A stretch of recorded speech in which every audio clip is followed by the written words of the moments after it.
எங்களை நேசிக்கிற எங்கள் அருமை தகப்பனே, உம்மை நன்றியோடு ஸ்தோத்தரிக்கிறோம். இந்த நாளிலும் உம்முடைய அன்பின் கரத்தில் எங்களை விட்டுக் கொடுக்கிறோம் அப்பா. இந்த நாளிலும் இந்த சபைக்கு என்ன ஆகாரம் தேவை என்பதை நீர் அறிந்திருக்கிறீர். அதன்படி இந்த நாளில் நீர் உங்களுடைய பிள்ளைகளோடு அடிமையின் மூலமாய் பேசும்படியா உங்களுடைய கரத்தில் ஒப்புக்கொடுக்கிறேன்.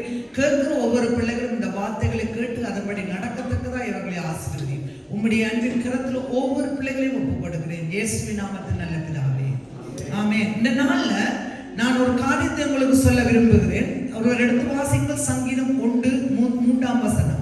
முதலாம் அதிகாரம் 3 வசனம். சங்கீதம் 1 அதிகாரம் 3 வசனம். யாருக்காவது பாடமா இருக்கிறவே டக்குன்னு சொல்லுங்க பாப்பா, பார்க்காம.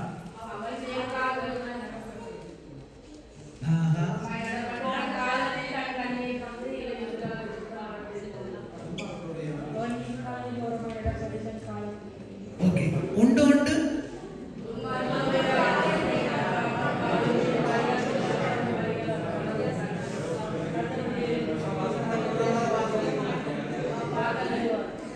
தம்பி, கேள்வி கேட்க போடக்கூடாது. 3 பேரை குறித்து சொல்லப்பட்டிருக்கு இல்லையா? துன்மார்க்கருடைய ஆலோசனையிலும் பாவிகளுடைய வழியிலும் பரியாசக்காரர் உட்காரும் இடத்திலும் கிழக்கு வரக்கூடாதுன்னு சொல்லி இருக்கிறேன். அப்ப நாங்கள் இப்ப எங்க இருக்கிறோம்? எந்த இடத்துல இருக்கிறோம்? இந்த 3 சம்பந்தப்பட்ட ஆட்களுடைய நாங்க போய் சேர்ந்திருப்போம் இல்லையா? ஆண்டவர் தெளிவா வேத வசனம் என்ன சொல்லுது? இந்த 3 பேரோட நீங்க இருக்காதீங்க, உட்காராதீங்க, பேசாதீங்க எல்லாம் சொல்றேன். ஆனா நாங்க என்ன செய்யறோம்? ஆண்டவருடைய சமூகத்துக்கு வருகிறோம். ஆனால் நாங்கள் என்ன செய்கிறோம்னு சொன்னால், எங்களை மீறி உலகத்தின் அழிவுக்குள்ளே, உலகத்தின் அதாவது கழிவு உலகத்துல நாங்க பார்த்தோம்னு சொன்னால், இந்த அதிகாலை காலையில நான் ஒரு பிரசங்கம், மத்தியானம் ஒரு பிரசங்கம் ஒன்று செய்தேன். அப்படின்னு சொன்னால், உலகம் எங்களுக்குள்ள இருக்குது, உலகம் எங்களுக்குள்ள இருக்கு. அந்த உலகத்துக்குள்ள இருக்கிற எல்லா காரியமும் எங்களுக்குள்ளேயும் வருகிறது. ஆனால் உலகத்துல அதாவது அழுக்கு இருக்குல்ல, அந்த அழுக்கு நாங்கள் எடுக்கக்கூடாது. உலகத்துடைய காரியம் எங்களுக்குள்ள வருகிறது, நாங்கள் அதிலிருந்து இலத்தியங்களை நடத்தி கொண்டிருக்கிறோம். ஆனால் உலகத்துக்குள்ளே இருக்கிற அழுக்கை நாங்கள் எடுப்போமா இருந்தால், இந்த 3 சம்பந்தப்பட்ட ஆட்களோடு நாங்கள் தொடர்பு வைத்திருப்போம். எப்படி? துன்மார்க்கருடைய ஆலோசனையில், பாவிகளுடைய வழியில், பரியாசக்காரன் உட்காரும் இடத்துல நாங்கள் உட்காருவோமா? ஏன்னு அவங்க பரியாசம் பண்ணி கொண்டிருப்பாங்க. எப்படின்னு சொன்னால், எந்த நேரமும் அவர்கள் தேவனை பற்றி, ஆண்டவருடைய நாமத்தை பற்றி எல்லாம் பரியாசம் பண்ணி கொண்டிருப்பார்கள். அதாவது ஆபிரகாம் லிங்கனை எத்தனை பேருக்கு தெரியும்? கேள்விப்பட்டீங்களா? ஆபிரகாம் லிங்கன் ஒரு சர்ச்சுக்கு போயிட்டு திருப்பி வந்து கொண்டிருக்கிறார். அவருக்கு கணக்கு எதிரிகள் இருந்தார்கள். எதிரிகள் எப்படின்னு சொன்னால், அவர் ஆண்டவருக்குள்ள நல்ல பரிசுத்தமா இருக்கிறார், ஆண்டவருக்குள்ள இருக்கிறாருன்னு அவருக்கு எதிரிகள் ஏற்பட்டு விட்டார்கள் என்று சொன்னால், இவரை ஆண்டவரிடத்திலிருந்து வெளியில கொட்டுறோம் என்ற ஒரு சூழ்நிலையில. அப்படி இருக்கும்போது இவர் ஒரு நாள் சபைக்கு போயிட்டு வெளியில வரும்போது அங்கிருந்தவர்கள் என்ன கேட்டார்கள் சொன்னால், எங்களை அழிக்கிறதுக்கு ஏற்ற ஜெபத்தை செய்துட்டு வருகிறீரா, அல்லது உமக்கேற்ற காரியத்தை நீ செய்துட்டு வருகிறீரான்னு சொல்லி கேட்டிருக்கிறார்கள். கேட்கும்போது ஆபிரகாம் லிங்கன் என்ன பதில் சொன்னார்ன்னு சொன்னால், நான் யார் பக்கமும் யாருக்காகவும் நான் கேட்க போகவில்லை, நான் ஆண்டவருடைய பக்கத்துல இருக்கிறேனா என்றதை அறிகிறதுக்காக நான் சபைக்கு போயிட்டு இருக்கிறேன். ஹல்லேலூயா. ஆண்டவர் எங்கட பக்கம் இருக்கிறார்ன்றதை குறித்து நாங்கள் பார்க்க கூடாது. நம்ம ஆண்டவருடைய பக்கம் இருக்கிறது எங்களுக்கு மிகவும் அவசியமா இருக்கு. ஏன்னு சொன்னால், ஆண்டவர் எங்களோட இருக்க வேண்டும் என்றால் நாங்கள் அவரோடு இருக்கிறோம் இல்லையா? ஆண்டவர் எங்களோடு இருக்கிறார் என்று சொல்லி எத்தனை பேரால் சொல்ல முடியும்? எத்தனை பேரால்? ஒரு ஆத்தம் கை இருக்கிறார், 2 பேர், 3 பேர். ஆண்டவர் எங்களோட இருக்கிறன்னு துணிஞ்சு யாரால் சொல்ல முடியும்? ஏனென்றால் அவர் எங்களோட இருக்கிற நாங்கள் உயிரோடு இருக்கிறோம். ஹல்லேலூயா. அதனால தேவன் எங்களிடத்தில் எதிர்பார்க்கிற காரியம் என்றால், முழுமையாக நாங்கள் அவருக்கு எங்களை ஒப்புக் கொடுக்கிறோம். எந்த சூழ்நிலையிலும், எந்த காரியத்திலும், என்ன பிரச்சனை வந்தாலும் தேவன் தான் எங்களுக்கு. எத்தனை பேரால் சொல்ல முடியும்? நான் சொல்லுவேன். ஏன்னா நான் எந்த சூழ்நிலையிலும் ஆண்டவர் எனக்கு முக்கியம் என்று முதலாதான் திருடுவேன். ஆர் என்ன எதிர்த்து, ஆர் என்ன போக வேண்டாம் ஆண்டவர்கிட்ட இருந்தாலும் பெறுவேன். ஏனென்றால் இந்த ஆண்டவர் எனக்கு முக்கியம். அது மாதிரி நீங்க இருக்க பழகுவீங்களா இருந்தால் கர்த்தர் உங்களை எடுத்து பயன்படுத்துவார். இன்றைய நாள் அதில் பிரசங்க நான் பார்க்க போற ஒரு காரியம் என்றால், 3 விதமான மனிதர்களை குறித்து நான் பார்க்க போறோம். அதாவது சபைக்குள்ளேயும் வேறு வெளியிலேயும் 3 விதமான மனிதர்கள் இருக்கிறார்கள். அது ஒரு மரத்துக்கு ஒப்பிட்டு நான் உங்களிடத்துல பேச இருக்கிறேன் என்று சொன்னால், 3 விதமான மனிதர்கள் இருக்கிறார். ஒரு மரத்தை எடுத்துக்கொண்டு போமா இருந்தால், அந்த மரத்துல என்னென்ன காரியங்கள் இருக்கு? எனக்கு உங்கள்கிட்ட தான் கேள்வி.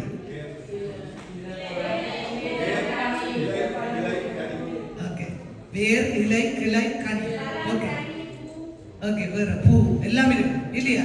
ஓகே, இப்ப இலையை கொட்டிட்டு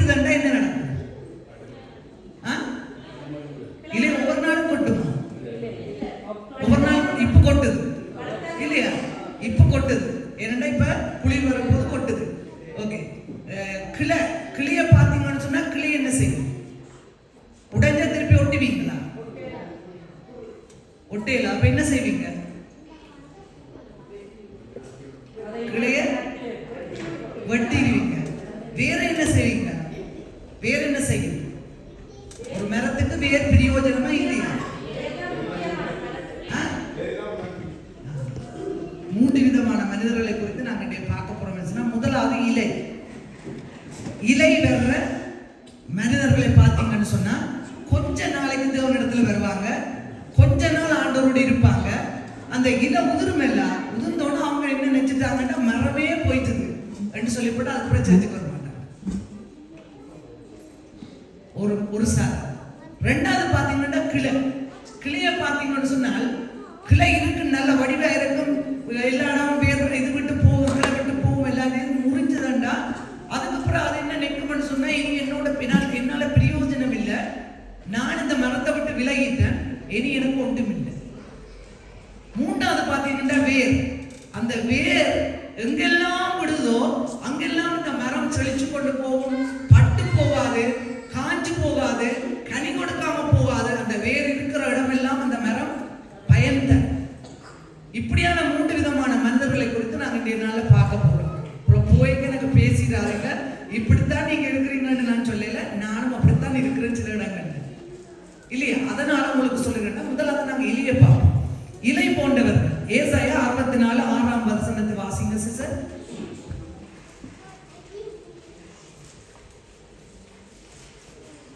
ஏசாயா 64 6.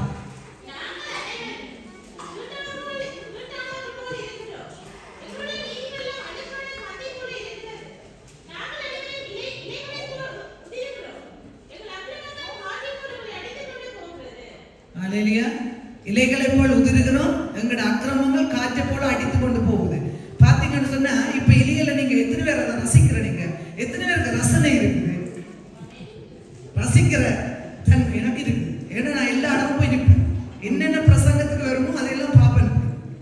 இந்த நாட்கள்ல எனக்கு சரியான மிஸ்ஸிங் என்னன்னு சொன்னா நான் அங்க இருந்து நல்ல பிள்ளைகளை எடுத்துக்கொண்டு அந்த இலை கொட்டுற இடத்துக்கு போவேன், போய் எல்லாம் பார்த்து எல்லாம் ரசிச்சுட்டு வருவேன். இங்க நான் பார்த்தேன்னா இலையில கொட்டுது, ஆனா பெருசா கொட்டி வரே. ஆனா பாத்தீங்கன்னு சொன்னால் அந்த மரம் என்ன செய்தா இலையுதிர்ற மரத்தை போல் என்று சொல்லப்படுகிறதை பார்த்தீங்கன்னு சொன்னால் சில மனிதர்கள் என்ன செய்வார்கள் சொன்னால் ஒரு காலநிலைக்கு ஏற்ற விதமாய் தான் ஆண்டவரை தேடுவார்கள். ஒரு காலநிலை, அவர்கள் காலநிலைக்கு ஏற்றவர்களாய் மாறுவார்கள். அப்படின்னு சொன்னால் அந்த இலை நல்ல செழிப்பா இருக்கும் போது அவர்கள் என்ன செய்வார்கள்? அவர்கள் ஓடி திரிஞ்சு எல்லாம் செய்வார்கள். ஆரம்ப கிறிஸ்தவர்களா இருப்பார்கள். எப்படி இருக்குன்னா, ஓ நான் இந்த சர்ச்சில் இதை கூட்டுவன், இதை செய்வேன், அதை செய்வேன் எல்லாம் ஓடுவாங்க அந்த சர்ச்சில்.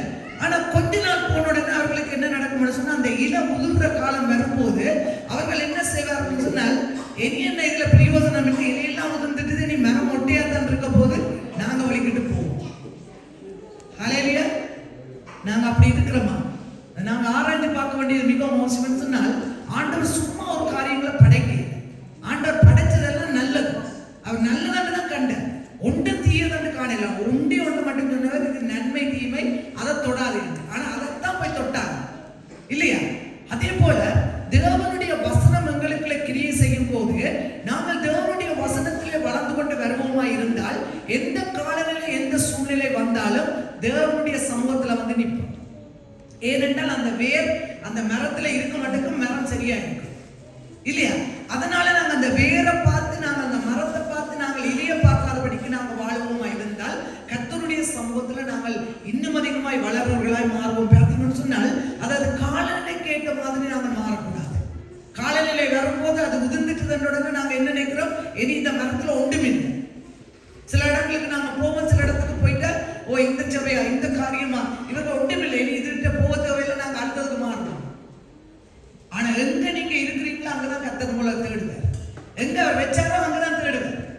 பாத்தீங்கன்னா அத்திமரம் பட்டு போயிட்டு, அத்திமரம் பலன் கொடுக்க இல்லை. ஆண்டவர் என்ன செய்யறார்? சும்மா பார்த்த அவர் தான் அதை உண்டாக்கினார். அவர் என்ன செய்யறார்? போய் அத்திமரத்தை பார்த்து சமைக்கிறார், நீங்க பலன் கொடுக்கல, அதில் ஒன்றும் தேவையில்லை. ஆனா அதே நிலைமை கூட வாழ்க்கையில வராதபடிக்கு சூழ்நிலைகள், காலநிலைகள், அதாவது எத்தனையோ காரியங்கள் வந்தாலும் கூட தேவனுடைய சமூகத்துல நாங்கள் நிலைத்து நிற்க, அந்த வேரை பற்றி பிடித்து நிற்க வேண்டும் என்றதை நிதானித்து அறிவோமா இருந்தால் கர்த்தர் எங்களுடைய வாழ்க்கையில் பெரிய காரியங்களை செய்வார். பார்த்தீங்கன்னு சொன்னால், அதாவது நகோமி என்ற ஒரு பெண்மணியை நாங்கள் வேதத்துல பார்ப்போமா இருந்தால், அந்த நகோமி என்ற பெண்மணி என்ன செய்கிறார்கள், ஆசீர்வாதமான அப்பத்தின் வீட்டை விட்டு, அதாவது அபிஷேகம் இல்லாத ஒரு இடத்துக்கு தன்னுடைய கணவன் 2 மகன்மாரை கூட்டிக் கொண்டு போகிறார். போகும்போது அங்க போன உடனே கணவனும் மகன்மாரும் மறந்து விடுகிறார்கள். அவர்கள் திருமணம் செய்த 2 பெண்களும் இருக்கும் போது இந்த தாயார் சொல்லுகிறார், நான் திரும்பவுமா என்னுடைய சாபத்தின் வீடை விட்டு ஆசீர்வாதமான இடத்துக்கு நான் போகிறேன். என்னோட நீங்கள் யார் வர, நீங்கள் என்னோட வர வேணாம், நீங்கள் உங்களுடைய வீட்டுக்கு போங்கன்னு சொல்லும் போது, ரூத் என்ற பெண்மணியை பார்த்தீங்கன்னு சொன்னால், அவள் எந்த இடத்துல தன்னுடைய மாமியார் இருக்கிறாவோ அந்த இடத்துல தனக்கு ஆசீர்வாதம் என்று சொல்லி பின்தொடர்ந்து போகிறார். பார்த்தீங்க என்றால் தன்னுடைய மாமியாரை பின்தொடர்ந்து, நம்முடைய கடவுள் எதுவோ அதுதான் எனக்கு கடவுள் என்று சொல்லி போகிறார். போகும்போது அங்க பார்த்தீங்கன்னு சொன்னால் அவளுடைய வாழ்க்கையிலே ஆசீர்வாதம் வருகிறது. இயேசு கிறிஸ்து அவளுடைய சந்ததியிலே பிறக்கிறார். ஹல்லேலூயா, ஹல்லேலூயா.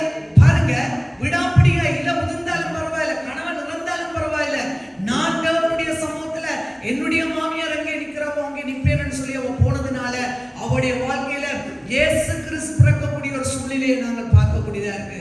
அதைத்தான் ஆண்டவர் எங்களிடத்துல விரும்புகிற, எந்த சூழ்நிலை வந்தாலும் என்ன பிரச்சனை வந்தாலும் தேவனிடத்துல நாங்க நிற்க வேண்டியது மிகவும் அவசியமா இருக்கு. என்ன தேவன் அதைத்தான் எங்களிடத்துல விரும்புகிற இலைகள். அதாவது வெளிப்படுத்தல் 22:2 வாசிங்க சிஸ்டர்.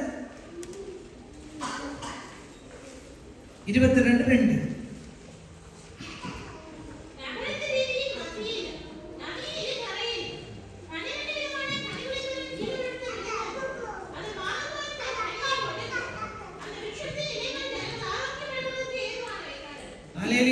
பாருங்க, நாங்க சில நேரத்துல இலையெல்லாம் உதிர்ந்துன்னு சொல்லி நாங்கள் என்ன செய்யறோம்னு சொன்னால், இந்த மரம் ஒன்றுமே வேலை இல்லைன்னு சொல்லப்பட்டிருக்கிறோம். ஆனா இங்க வேதம் என்ன சொல்லுது, அந்த இலைகளே எங்களுக்கு ஆரோக்கியமா இருக்குமா, அந்த இலைகள் எங்களுக்கு ஆரோக்கியமா இருக்கும்னு சொன்னால், தேவனுடைய வசனம் ஒரு சபையில இருக்கும் போது அந்த வசனத்தில் நாங்கள் நிலைத்திருப்போமா இருந்தால் எங்களுடைய வாழ்க்கை ஆரோக்கியமாகவும் ஆசீர்வாதமாகவும் மாறுமா. அதனாலதான் தேவன் எங்களிடத்துல எதிர்பார்க்கிறாருன்னு சொன்னால், நானே மெய்யான திராட்சை செடி, நீங்கள் கொடிகள், என்னிலே அதாவது ஒன்றா வந்தீங்கன்னா மட்டும்தான் உங்களுக்கு ஆசீர்வாதம், பலன் கொடுப்பீங்க, இல்லைன்னா இல்லை. அப்ப இங்க பாத்தீங்கன்னு சொன்னா இந்த இலைகள் விழுகிறதை பார்த்து நாங்கள் காலநிலைக்கு ஏற்ற மாதிரி எங்களோட வாழ்க்கையை கொண்டு போகாதபடிக்கு கர்த்தருக்கு ஏற்றபடி எங்களோட வாழ்க்கையை கொண்டு போகுமா இருந்தால் கர்த்தர் எங்களோட வாழ்க்கையை ஆசீர்வதிக்கிற தேவனா இருக்கிறாராம். 2வதாக பார்ப்போம்னா கிளை விடுவது. கிளை கிளிய பாத்தீங்கன்னு சொன்னா ஏசாயா 60:2 வாசிங்க சிஸ்டர். ஏசாயா 60:2 60:21 சாரி 60:21.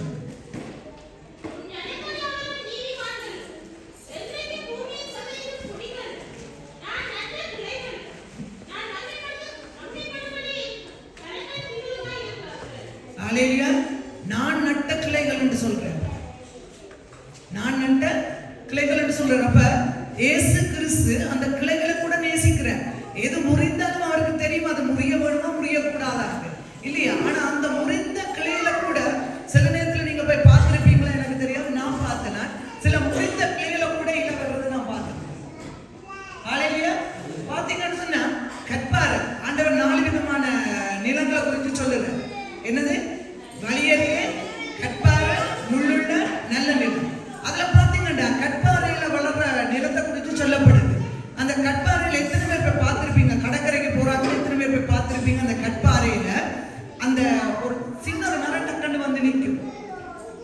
ஆனா அது கொஞ்ச நாளில எப்படி போகுது என்னன்னு தெரியாத நான் வந்து நிற்கும். ஆனா அந்த கற்பாறையில சாத்தியமே இல்லை ஒரு மரம் வந்து நிற்கும். நம்புவீங்களா? ஒரு சாத்தியம் இல்லைன்னா அது உலர்ந்து ஒன்றுமே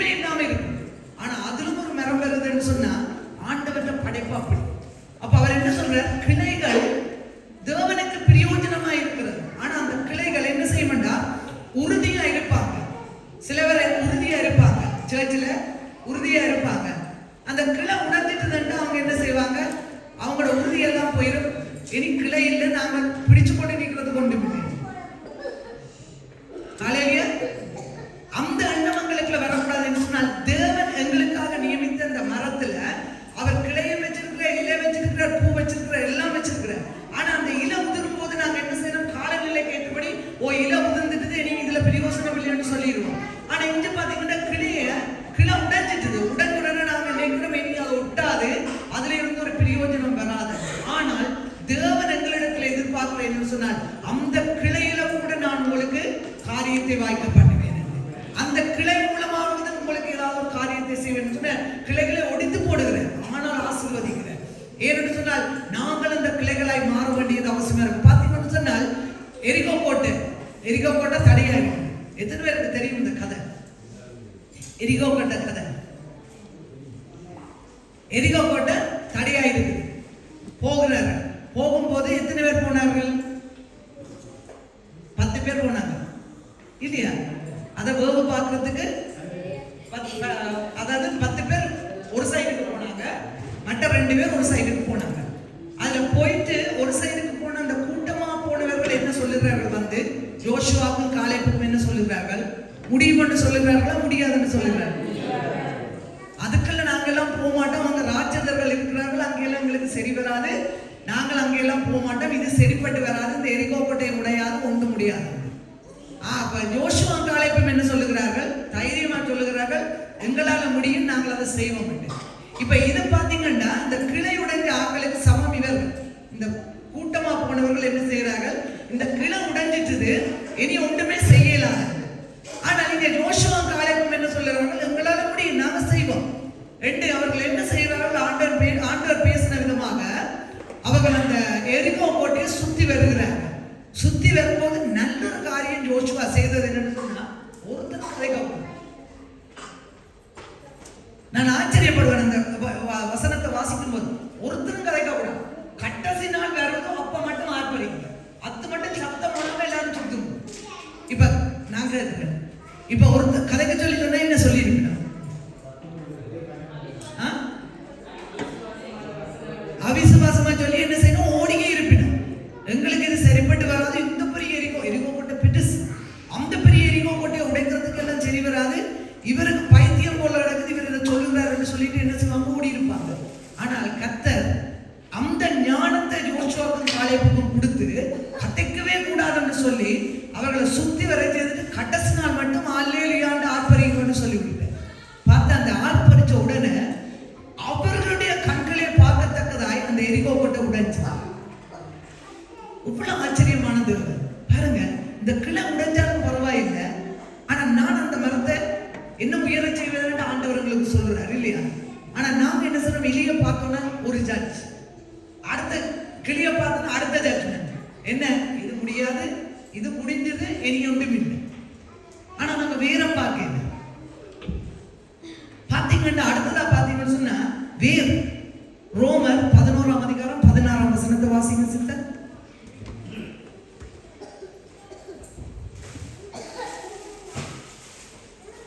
11:16.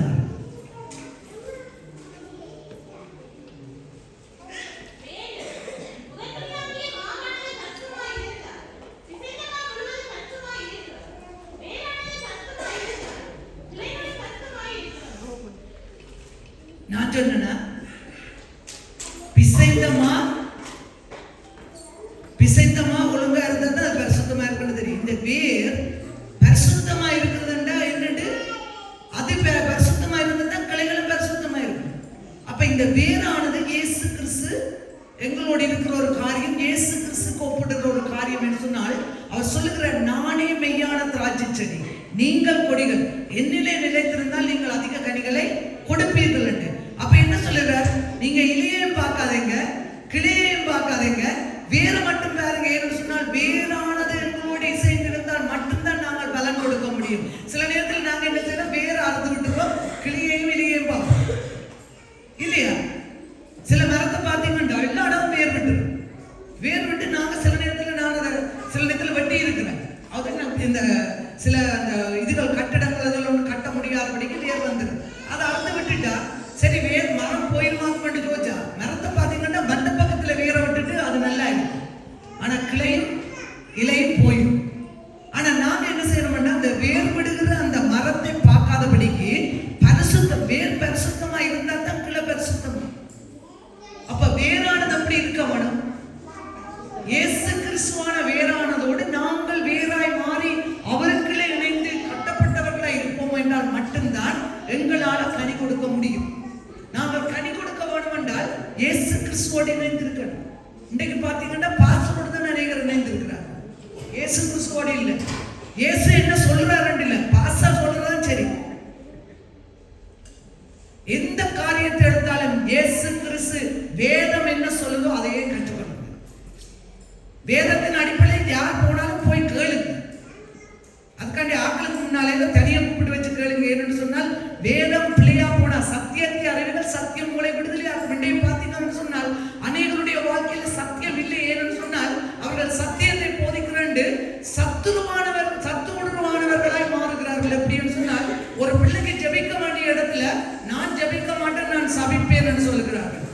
சபையில நின்று கொண்டு சபிக்கிறார்கள். கவலையா நாங்க வாழ்ந்த காலத்துல இப்படி நாங்க செய்ய. நான் என்னுடைய சபையில சொல்லி இருக்கிற ஒரு காரியம் என்ன சொன்னால், எந்த சங்கீதத்துல சபிக்கிற மாதிரி வருதோ அதை தொடக்கூடாது. அவனை வெட்டுவன் இவனை வெட்டுவன் அதை கொத்துவன் இதை கொத்துவன் எல்லாம் பைபிள்ல வருது இல்லையா? நான் இந்த சபையில சொல்லியிருந்தேன், அந்த வசனம் ஒன்று யாரும் எடுக்கக்கூடாது. பிள்ளைகளுக்கு அதாவது பிளஸிங்கா ஏதாவது இருக்கோ அதை எடுக்க. இது அவனை வெட்டுவன் இவனை வெட்டுவன் அதை கொத்துவன் எல்லாரும் அதை கேட்க வர இல்லை. சபைக்கு வர ஒரு ஆசீர்வாதமான காரியத்தை பெற்றுக் கொள்வதற்கு, ஆசீர்வாதமாய் வந்து ஆசீர்வாதமாய் போவதற்கு அவர்கள் எவ்வளவு பிரச்சனையோட வீட்டிலே இருந்து வருவார்கள். இளம் போயிட்டது, கிளை உடைஞ்சிட்டது, வேர் மட்டும் நிக்குது, என்ன செய்யற பிரச்சனையோடு வருவார்கள். ஆனா இங்க வந்த வேரையை வெட்டிடுவாங்க. நான் கண்ட காட்சி, வேற வெட்டினாங்க இலையும் வராது கிளையும் வராது. நாங்கள் எவ்வளவுக்கு அதை பண்படுத்தி பக்குவப்படுத்தி அதுக்கு நீர் பாய்ச்சி அந்த வேரெல்லாம் சரியா இருக்குதா, மரமெல்லாம் சரியா இருக்கா, இலையெல்லாம் சரியா இருக்கா, கிளியெல்லாம் சரியா இருக்கான்னு நாங்கள் அதை ஆராய்ந்து பார்த்து நாங்கள் செயல்படுவோமா இருந்தால் வேரோடு ஒட்டி எல்லா கிளைகளும் சேர்ந்து எல்லா இலைகளும் சேர்ந்து பலன் கொடுக்கிறதாய் மாறும். ஹல்லேலூயா, ஹல்லேலூயா. ஏன்னு சொன்னால் தேவன் அதைத்தான் எங்கள் இடத்துல எதிர்பார்க்கிறேன்னு சொன்னால், சிலரை பார்த்தீங்கன்னு சொன்னால் விசேஷித்தவர்களாக இருப்பார்கள் என்று ஆண்டவர் அந்த வேற அவர்களுக்கு விட்டுருவார். ஆனா அவர்கள் என்ன செய்வார்கள், அறுத்துட்டு போயிடுவார். அறுத்த அங்க இலையும் இல்லை கிளையும் இல்லை. வீட்டுக்கு வடிவாயில நித்திர வள்ளையில கூட அதை பாருங்க, ஒரு மரத்துல இலவனும் கிளவனும் வேறு மூன்று மங்கத்தை இருக்கா இல்லையா? சீசனுக்கு போய் வாரமா, அல்லது கிளிகளை வெட்டிட்டோமா, அல்லது வேற அறுத்துட்டோமா, இதெல்லாம் நாம யோசித்து பார்க்க வேண்டியவர்களா இருக்கும் என்று சொன்னால், ஒரு மரத்தை வைத்து தேவன் எங்களுக்கு ஆதாரம் காட்டுகிறார் என்று சொன்னால் அப்படிப்பட்ட ஒரு மரமே. நீங்க பாத்தீங்கன்னா மரத்தை எல்லாம் வெட்டிடுவீங்க, ஆனா அந்த மரம் ஒரு நாளும் வளர்ந்தது கண்டிருக்கீங்க. அது அடுத்த வருஷம் அதே மாதம் இவர்கள் எப்ப வெட்டினார்களோ அதே மாதம் அடுத்த வருஷம் அது கிளையெல்லாம் விட்டு தண்டவாள வந்தது. எத்தனை பேர் பார்த்துருக்கு? இன்றைக்கு போய் எல்லாரும் மரம் பார்க்குறீங்க. ஏன் நான் அதை சொல்றேன்னு சொன்னா, எங்களுடைய வாழ்க்கை தேவன் அதாவது பிசாசன எங்களோட வாழ்க்கையை மாற்றி கொண்டு போனாலும், உலகம் எங்களோட வாழ்க்கையை மாற்றி கொண்டு போனாலும், திரும்பமாய் நாங்கள் அந்த வேருக்குள்ளே வரவோமா இருந்தால் நாங்கள் கனி கொடுக்கிறவர்களாய் மாறுவோம். அந்த கனி கொடுக்கிற வாழ்க்கை எங்களோட வாழ்க்கையில மிகவும் அவசியமா இருக்குன்னு சொன்னால், எந்த சூழ்நிலையிலும் அவர்கள் மாற மாட்டார்கள். வேர் பற்றி பிடிச்சிட்டதுண்டா எந்த சூழ்நிலையிலும் மாற மாட்டார்கள். ஹல்லேலூயா, ஹல்லேலூயா. எத்தனை பேர் வேர் பற்றி பிடிக்க வேண்டும் இந்த ராத்திரிகளில எதிர்பார்க்கிறீங்களேன்னு சொன்னால், தேவன் எங்களுடைய வாழ்க்கையில வேரை பற்றி பிடிக்கிறதுக்காகத்தான் எங்களை இந்த இடத்துல அழைத்திருக்கிறேன்னு சொன்னால், கிளை விழுந்தாலும் இலை விழுந்தாலும் வேர் இருக்கு. ஹல்லேலூயா. அந்த வேரை பிடித்துக் கொண்டு நாங்கள் ஓடும். ஏன்னு சொன்னா ஆண்டவர் எங்களுடைய வாழ்க்கையில என்ன இழந்தாலும், இன்றைக்கு பார்த்தீங்கன்னா இன்றைக்கு அநேகருடைய வாழ்க்கையில வேதனை, அநேகருடைய வாழ்க்கையில கண்ணீர், அநேகருடைய வாழ்க்கையில பிரச்சனை, எனக்கு இந்த குறைபாடு இருக்கு, எனக்கு இப்படியான ஆசீர்வாதம் இல்லை என்று சொல்லி எத்தனை பேர் அழுது கொண்டிருக்கிறீங்க. ஆனா நீங்கள் எந்த காரணத்தை கொண்டும் அதாவது வேறான இயேசு கிறிஸ்துவை விடாமல் பிடிப்பீர்களா இருந்தால் உங்களோட வாழ்க்கையில ஆசீர்வாதத்தை கர்த்தர் கட்டளையிடுவார் சொன்னால், நான் இந்த 16 வருஷம் என்னுடைய கணவனுடைய இழப்புக்கு பின்பாக கூட இன்றைக்கும் அவருடைய வேரை பிடித்துக் கொண்டுதான் நான் ஓடுகிறேன். அதனால தான் இன்னைக்கு துணிஞ்சு நிற்கிறேன். ஹல்லேலூயா. யார் என்ன சொன்னாலும் எனக்கு பிரச்சனை இல்லை, நான் துணிஞ்சு நிற்கிறது இந்த அப்பா காட்டி. நீங்க நிற்பீங்களா? நிற்க முடியுமா? உங்களால நிற்க வேணும் என்று சொன்னா, நீங்கள் ஆண்டவரை அடைஞ்ச நீங்கள், அவருடைய வார்த்தையின்படி நடக்கிற நீங்கள் கர்த்தர்களை இன்னும் அதிகமாய் பேர் உண்ட வேண்டியது அவசியமா இருக்கு. கொலோசியர் 2:6-7 வாசிங்க சிஸ்டர்.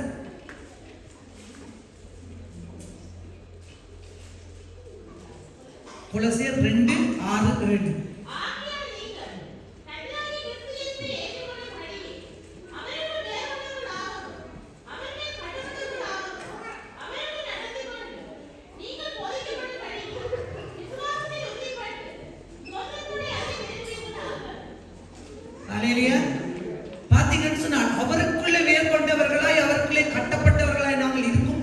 வாழ்க்கையிலே ஆசீர்வாதத்தை நாங்கள் பெற்றுக்கொள்ள முடியும். பாத்தீங்கன்னா எலியாண்ட ஒரு மனிதனை பார்த்தீங்கன்னு சொன்னால் அவருக்கு ஆசீர்வாதம் தேவையா இருந்தது இல்லையா?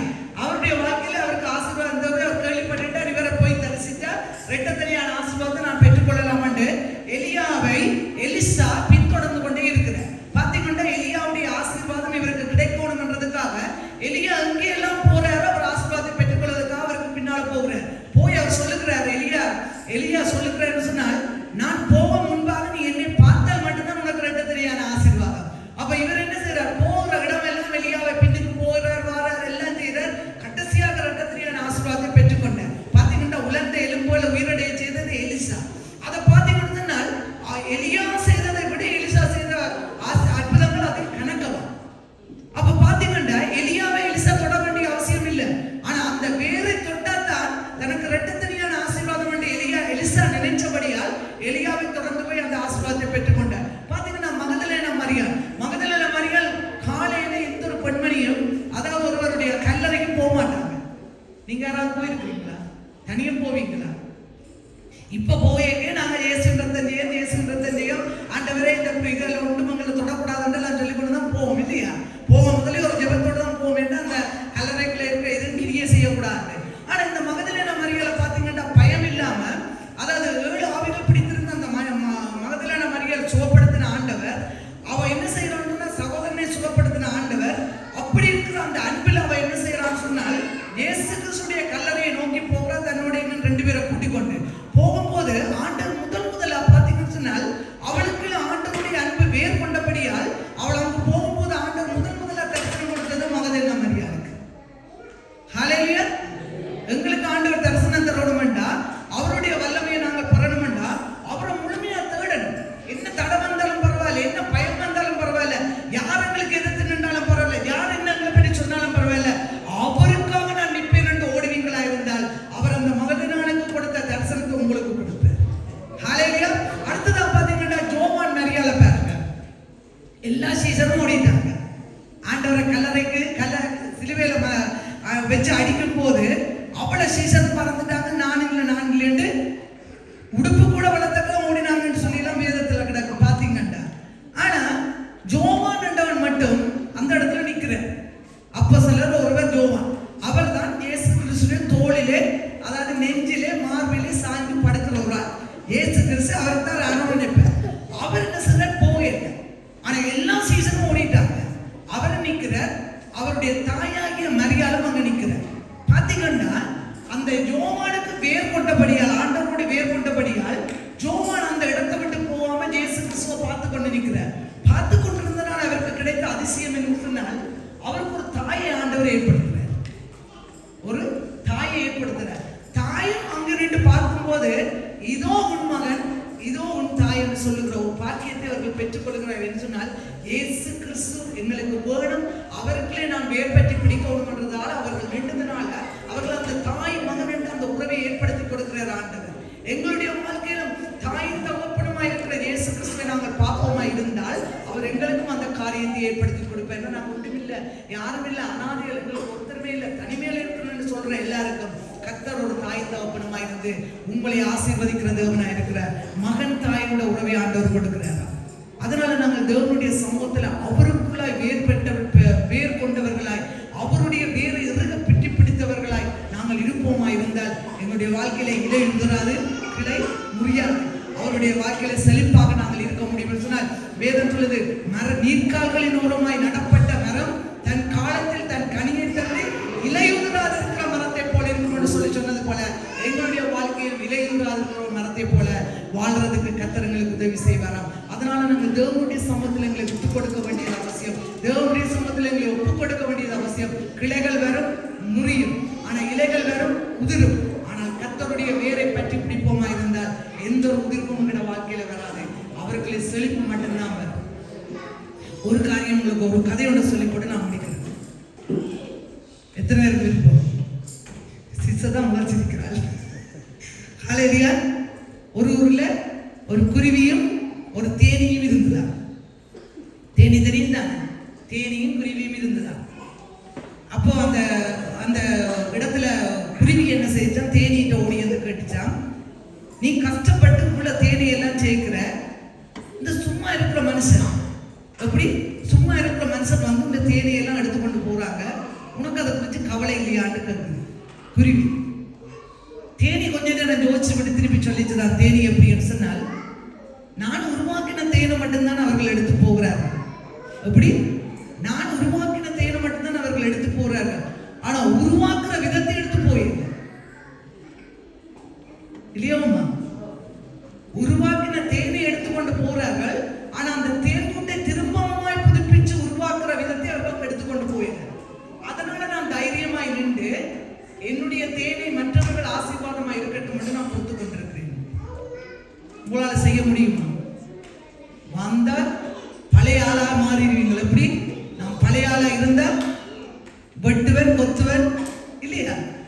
ஆனா நீங்க இந்த தேனிய காரியத்துல கற்றுக்கொள்ள ஒரு காரியம் நான் அநேக கதையில படிப்பேன், அநேக கதையில பிடிச்சு வச்சிருப்பேன். அப்படி எடுத்தோம்னா அதுல கற்றுக்கொள்ளுற ஒரு காரியம் என்று சொன்னால், அந்த தேனி பொறுமையாக ஒரு தேனை உருவாக்க இவ்வளவு நாள் ஆகும் என்று எங்களுக்கு தெரியாது. ஆனா உருவாக்கி அதை மற்றவர்களுக்கு ஆசீர்வாதமாய் கொடுக்கிறது. ஆனால் உருவாக்குற விதத்தை மட்டும் இவர்கள் பிடித்துக் கொள்ளே இல்லையா? அதனால் இந்த சிலந்தியை பார்த்தீங்கன்னு சொன்னால், இன்றைக்கு விட்டீங்கன்னா நாளைக்கு கூட வெட்டிங்க, நாளைக்கு நெட் வந்து அந்த சிலந்தியில ஏன்னா அது வேகமானது. எறும்பை பார்த்தீங்கன்னா தன்னுடைய காலத்துக்கு கோடை காலத்துக்கு ஏற்ற காரியத்தை அது சேகரித்து வச்சு அது அந்த கோடை காலத்துல வெளியில விரையலாம். மழை பெய்யும் போது குளிர் வரும்போது வெளியில விரையலாது. உள்ளுக்கு தன்னுடைய காரியங்களை கொண்டு சேமித்து வச்சு அதை சாப்பிடுது. ஆனால் மனிதனாகிய நாங்கள் தேவனுடைய சமூகத்துல தேவன் எங்களுக்கு படுத்த இந்த 5 அறிவு, 6 அறிவை வச்சு நாம் ஒண்ணுமே செய்யறோம். அந்த அறிவு 5 அறிவுன்னு நான் என்ன 6 சாரி பார்த்தீங்கன்னா நாங்கள் என்ன செய்கிறோம்னு சொன்னால், நான் போனோம்னு சொன்னோம் தெரிய பண்டி யானையில கதை சொன்னோம் தெரியல. ஒரு பண்டி ஒரு யானை கடைசியா முடிக்கிறேன். பண்டி யானை 2 இருக்குதான். அப்ப இந்த பண்டி என்ன செய்தா குளிச்செல்லாம் முடிஞ்சுட்டு திருப்பி சொத்துக்க போயிட்டு திருப்பி வழியில வருது. யானை என்ன செய்து போய் கிளீனா எல்லாம் குளிச்சு போட்டு கிளீனா வருது. அப்ப நடந்து வருது, யானை கம்பீரமா நடந்து வருது, பண்டி இந்த பக்கத்தால வருது. அப்ப யானை என்ன செய்யுது, கொஞ்சம் தள்ளி இவருக்கு இடம் விட்டது. சரியா? இவருக்கு இடம் விட்டுட்டு இவர் என்ன செய்யறாரு, அவங்க போய் ஃப்ரெண்ட்ஸ் எல்லாம் என்ன சொல்றாருன்னு சொன்னால், இந்த யானை எனக்கு பயத்துல, நான் வர்றேன்னு எனக்கு பயத்துல, எனக்கு பெரிய இதெல்லாம் செய்யற யானை எனக்கு பயத்துல சைடா என்ன விட்டுட்டு அப்படியே போகுது. பத்தியா இந்த பெருமை எப்படி என்று சொல்லி, அப்ப யானையோட நண்பர்கள் என்ன செய்யறாங்க, யானையை கூப்பிட்டு, நீ இந்த பெரிய ஆளா இருக்கிற இந்த பண்டிகை பயந்து வந்தியான்னு கேட்டார். யானை என்ன சொல்லிச்சேன்டா, ஒரு எட்டி காலால மிதிச்சேன்னா போயிடும் இல்லையா? ஒரு உதஞ்சா பண்டி போயிடும். அதுல சேர் எனக்கு படக்கூடாதுன்றதை நான் தள்ளி வந்தேன். இதுல என்ன உதாரணத்தை கண்டீங்க? உலகத்துக்குள்ள தேவனுடைய பிள்ளைகளான நாங்க வேறு விதமான சேர், அதான் முதலாக சொன்னேன், துன்மார்களுடைய ஆலோசனையிலும் பாவிகளின் வழியிலும் பரியாசக்கார உட்கார இடத்துல உட்காரக்கூடாதுன்னு சொன்னேன்னு சொன்னா, அதற்குள்ள நாங்க போய் சேர்த்துக்குள்ள போயிட்டு திருப்பி வந்தோம்னா எந்த மனிதனும் எந்த ஆர்வங்களை விட்டாய் ஏன் சொல்லுங்க, நாங்க தான் பெர்ஃபெக்டா இருக்கிறோம்னு போவோமா, அது சேரு. ஆனா ஆண்டவர் விரும்புகிற ஒரு காரியம் சொன்னார், அவருடைய வேறு நாங்கள் பற்றி பிடித்து அவர்களே போவோமா இருந்தால் அவர் எங்களை நடத்துகிற தேவனாய், ஆசீர்வதிக்கிற தேவனாய், இலையுதிராது இருக்கிற மரத்தை போல நல்ல கனிகளை கொடுக்கக்கூடிய மரங்களாய் எங்களை மாற்றுவார். எத்தனை பேர் ஆசைப்படுறீங்க இந்த நாள்ல ஆண்டவர் அப்படியான காரியத்தை ஏதாவது ஒரு காரியத்துக்கு போய் செபிக்கும் போது ஆண்டவர்களுக்கு ஆண்டவர் என்னென்ன இன்னும் குறை இருக்கு, நாங்க மற்றவர்களை போய் பண்ணக்கூடாது. பாருங்க, இப்படி காட்டுக்கு ஆற காட்டுது, இந்த விரல் என்ன காட்டுது, இந்த விரல் என்ன காட்டுது, பாருங்க என்னத்தான் காட்டுது, இது மட்டும்தான் உங்களை காட்டுது, இது என்ன காட்டுது. அப்ப நான் அதை யோசிக்கணும், ஆண்டவரே நான் இப்படியான ஒரு சூழ்நிலையில் இருக்கிறேன், என்ன மாற்றும் ஆண்டவரே, என்னுடைய குணாதிசயத்தை மாற்றும். நான் கோபப்படுகிறேன், நான் கஷ்டப்படுறேன், நான் மற்றவர்களை எதிர்த்து நிற்கிறேன், நான் மற்றவர்களை பேசுகிறேன், சில வார்த்தைகள் சில பேர் பேசிட்டு அவங்களால தாங்க முடியாது இல்லையா? அதை திருப்பி எடுக்க முடியாது. அதனால நாங்க பேச முதல்ல என்னத்தை பேசுகிறோம், அதான் ஜாக்கப்ல சொல்லப்படுதுன்னா உங்களோட வாய்க்கு காவல் வைங்க. சில பேர் சொல்லுவார்கள், எனக்கு தன்னுடைய மனைவியிட கஷ்டம் தாங்க முடியாம கிடக்கு பாசர், எனக்கு ஏதாவது வழி சொல்லுங்க. அப்புறம் அவர்களே போய் சொல்லுவார்கள் என்று சொன்னா, நான் பூட்ட வேண்டி போட வேண்டி கிடக்கு, எனக்கு அவ காண்டு தெரியுது. இவர் கதைச்சாலும் பிரச்சனை, அவ கதைச்சாலும் பிரச்சனை இல்லையா? இப்ப நாங்க சில நேரத்தில் எங்களை ஆராய்ச்சி பார்க்கணும். நானும் தான் நான் கொஞ்சம் சரியான கோவக்காரி, இவங்களுக்கு எல்லாம் தெரியும், பயங்கர கோவக்காரி. இப்ப என்ன பார்த்தா என்ன சொல்றீங்களோ எனக்கு தெரியாது, சரியான கோவக்காரி, பிடிவா. இதுதான் ஆமி கொமாண்டர். ஆனா என்னுடைய காரியங்கள் இப்படி இருக்கிறத பார்த்து எனக்கே கவலையா இருந்தது. ஏன் நான் இப்படி இருக்கிறேன்? ஒரு தினமும் ஆண்டவர்கிட்ட கேட்பேன், ஆண்டவர் என்ன மாற்று மாற்று மாற்று மாற்று. இப்ப நான் ஃபுல்லா மாறிட்டேன்னு சொல்ல மாட்டேன், 150-60% மாறி இருப்பேன் நினைக்கிறேன். ஏன் சொல்லுங்க, மாறணும். நாங்க மாறையிலேருந்து ஆண்டவருடைய பிள்ளைகள்ன்றதுக்கு ஒரு அத்தாட்சி இல்லை. எல்லாருடைய பிரச்சனை, எல்லாருடைய கதை, எல்லாருடைய வாய், எங்களோட வாய் பார்த்தையில விட்டா திருப்பி எடுக்கல. நான் முந்தி அப்படியே நாள் ரமேஷுக்கு தெரியும், நான் முந்தி சிரமம் போக்காரு. ஆனா ரெண்டையும் பார்த்தீங்கன்னா ஏதாவது யாராவது சொன்னா இதால எனக்கு ஆண்டவர் நல்ல ஒரு காரியத்தை செய்துட்டார் அப்படி இருக்குன்னா இதால கேட்டா அப்படியே விட்டுட்டு போயிட்டு, ஏன்னா அது கோவம் வராது இல்லையா? அப்ப நாங்கள் அந்த காரியத்தை கற்றுக்கிட்டா, இப்ப நாங்க கோவப்பட்டு நாங்கள் வேதனைப்பட்டு மற்றவர்களை துக்கப்படுத்தி இப்படி செய்வோமா இருந்தால் அந்த மரத்துல இருக்கிற வேற ஆட தொடங்கிடும். எங்களோட வாழ்க்கையில ஆண்டவர்களை இருக்கு பிடிச்ச வேற ஆட தொடங்கிடும். ஆட தொடங்கினா என்ன நடக்கும்? மறைஞ்சறிஞ்சு விடுங்க. அப்புறம் இலையும் இல்லை, கிளையும் இல்லை, வேறும் இல்லை. அப்ப எங்களோட வேற இறுக்கி கட்டணும்னு சொன்னா இளவரணும்டா, கிளவரணும்டா, நாங்கள் உறுதியா நிற்க வேண்டியவர்களா இருக்கிறோம். எங்களோட வாயின் வார்த்தைகள், எங்களுடைய செயல்கள், எங்களோட ஒவ்வொரு காரியமும் அவரை பிரியப்படுத்துறதா இருக்கணும். சங்கீதக்காரன் சொல்றேன்னு சொன்னால், நான் கண் விழித்து பார்க்கும்போது அவருடைய சாயலாய் நான் வரணும் என்று பார்க்கிறேன். தாவீது பாத்தீங்கன்னா, பாவம் செய்த தாவீது ஆண்டவர்கிட்ட சொல்றான்னு சொன்னா, நான் கண் விழிக்கும் போது அவருடைய சாயலினால் திருப்தியாவேன்.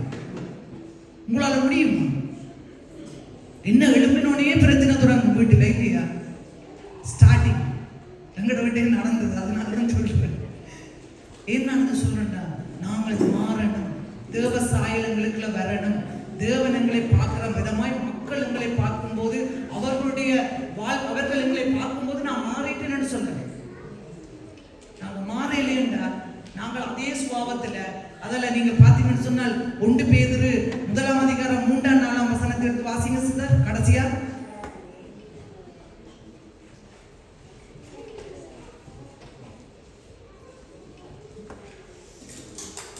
1 பேதுரு 1-4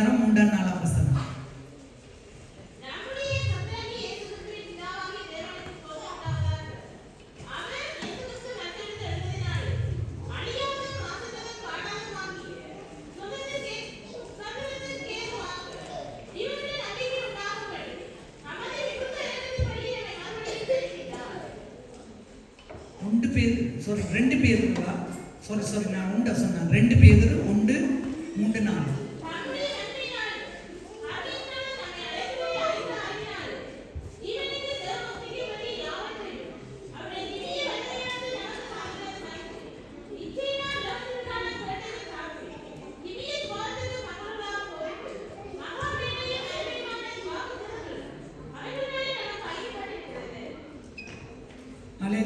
இதுல பாருங்க, இச்சையினால் கேட்டுக்கு தப்பத்தக்கதான திவ்ய சுபாவம் என்று சொல்லப்படுது. அப்ப உங்களுக்கு இந்த திவ்ய சுபாவம் வரணும், திவ்ய சுபாவம் வரணும். ஏன்னா அந்த திவ்ய சுபாவத்துல தான் நாங்கள் ஆண்டவருக்குள்ள மற்றவர்களை நடத்த முடியும், நாங்கள் நடக்க முடியும், எங்களுடைய குடும்பத்தை ஆதாயப்படுத்த முடியும். இன்றைய பார்த்தீங்கன்னா தகப்பன் தாய், அதாவது குடும்பங்கள்ல கதைக்கிற காரியங்களை பிள்ளைகள் இங்கு வந்துவிட்டு என்ன செய்யறார்கள், அதையே செய்கிறார். ஒரு இடத்துல ஒரு தகப்பன் காணிக்கைக்கு மகன் போய் கேட்கும் போது அவர் என்ன செய்யற, காணிக்கைக்கு காசு கொடுக்கல, என்னதுன்னா அங்க கொடுத்தா என்னத்துக்கு பிரச்சனை இல்லை, நீ விடுன்னு சொன்ன உடனே அந்த மகன் என்ன செய்து இங்க வந்து காணிக்கை கேட்கும் போது இங்க கொடுக்க தேவையில்லை, அது தேவையில்லைன்னு அப்பா சொல்லிட்டாரு. நாங்க கற்றுக் கொடுக்கறது இதுன்னு சொல்லி நாங்கள் ஆராய்ந்து பார்க்கணும். உங்களோட பிள்ளைகளுக்கு கொடுத்து பழக, அப்பதான் நமக்கு ஆசீர்வாதம் பண்ணும். இவர்களுக்கு தெரியும், என்னுடைய மூத்த மகன் ட்ரம் பிளே பண்றதுக்கு சரியான விருப்பம். ஆனா நான் அவருக்கு என்ன சொல்ல வேண்டாம், ஆண்டவர்கிட்ட ப்ரே பண்ணி நான் மட்டும்தான் ட்ரம் இல்லைன்னா இல்லை. அவர் என்ன சொல்லுவார், ஜேச பார்த்தாங்கன்னு சொல்லுவார் என்ன.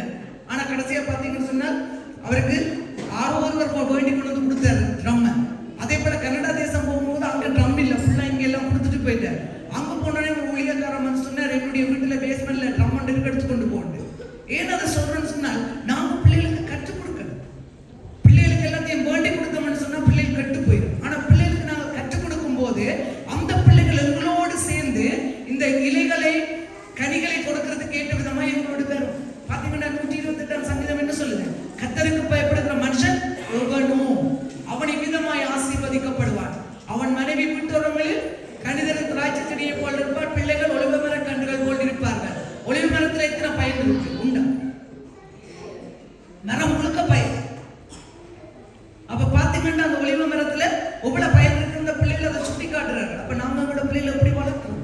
எங்களோட பிள்ளைகளை எப்படி கொண்டு போறோம்?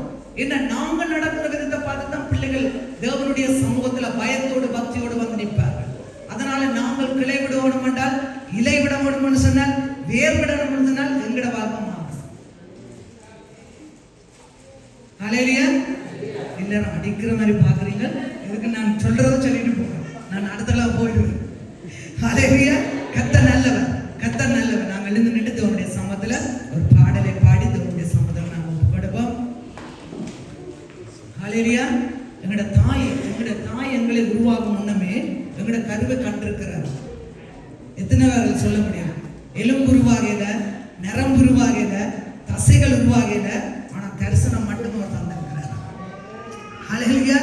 அந்த தரிசனத்தை வச்சு நாங்க ஓடுவோமா இருந்தால் அவர் எங்களை குறித்து ஒரு நோக்கம் வச்சிருக்கிறார். இன்றைக்கு இன்னார் இப்படி இருக்கணும்ன்ற நோக்கம் அவர் வச்சிருக்கிறார். ஹல்லேலூயா. ஹல்லேலூயா.